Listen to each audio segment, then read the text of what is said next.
Овој случај отвори дилемата кој се чува и може да чува деца и како родителите да бидат сигурни дека нивните деца се во добри раце.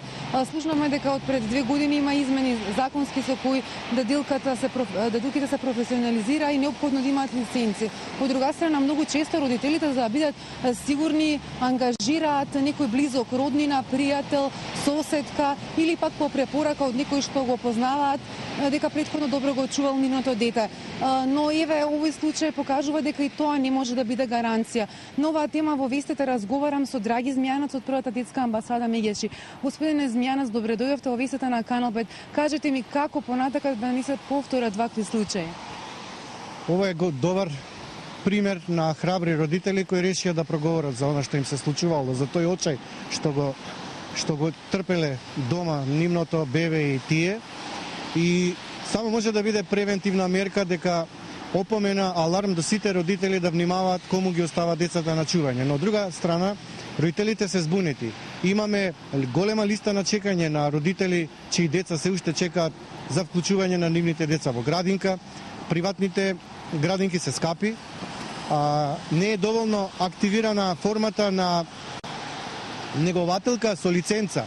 Имено во Република Македонија има 2 агенции кои може да испорачат услуги над 200 негователки кои положиле испит и кои им е проверено нивното досие и криминално дали биле осудувани и гонети.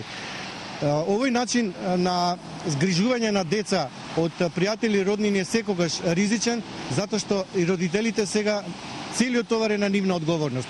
Во случај да имале договор со некоја агенција или пак да го пратиле детето во градинка, навистина ќе имале поголеми правни механизми како да се справат. Но морам да нагласам дека храброста да се објави ова видео говори за тоа дека сепак и судството и полицијата морат да им посветат сериозно внимание на видеоснимката и доколку таа се докаже дека е веродостојна, треба да биде земена сериозно предвид при конечната пресуда на судијата и да се земе како аргумент што поострого да се санкционира дадилката.